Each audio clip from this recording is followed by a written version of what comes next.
The walls fell, but not just once and not only in stone. They fell again and again in time as archaeologists argued over when Jericho truly collapsed and what that meant for one of humanity's most famous stories. Jericho rises from the Jordan Valley like a memory that refuses to fade. Sun-baked earth, wind moving over silent ruins, layer upon layer of human presence pressed into the soil. For centuries, tradition claimed this was the city whose walls fell at the sound of trumpets, an unmistakable moment where faith, history and miracle collided. But in the early 1900s, shovels met doubt. The first excavators arrived confident. Early digs seemed to confirm a dramatic destruction. Burn layers, fallen bricks, collapsed walls. It looked like proof until better tools and sharper questions arrived. Archaeology, like history itself, was evolving, and Jericho was about to become a battleground of dates. In the 1950s, Kathleen Kenyon stepped into the dust. Precise, methodical, relentless. She sliced the site into clean vertical sections, reading the earth like a timeline. What she found shook everything. According to her analysis, the major destruction of Jericho's walls happened centuries earlier than the biblical account suggested.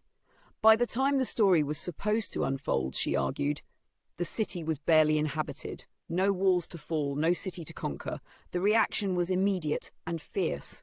Some scholars accepted the findings, others pushed back hard. Were the dates wrong? The pottery misread? The carbon samples incomplete? New excavations revisited old trenches, burn layers were reanalyzed, radiocarbon dating entered the debate, refining timelines but also introducing new uncertainties. Each discovery raised another question.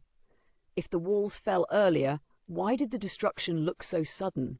If later scholars found evidence Kenyon missed, was archaeology correcting itself or bending under expectation?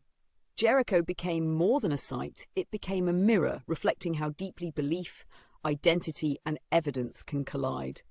The real tension wasn't just about bricks and dates, it was about authority. Who gets to define the past?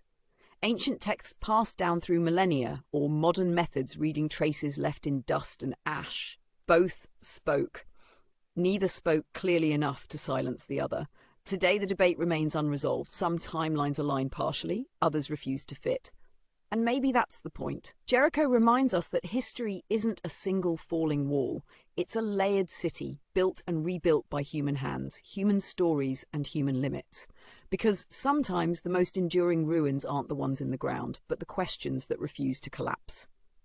If this story sparked your curiosity, please like, share, subscribe and leave a comment. It helps the channel grow and brings more stories like this to life.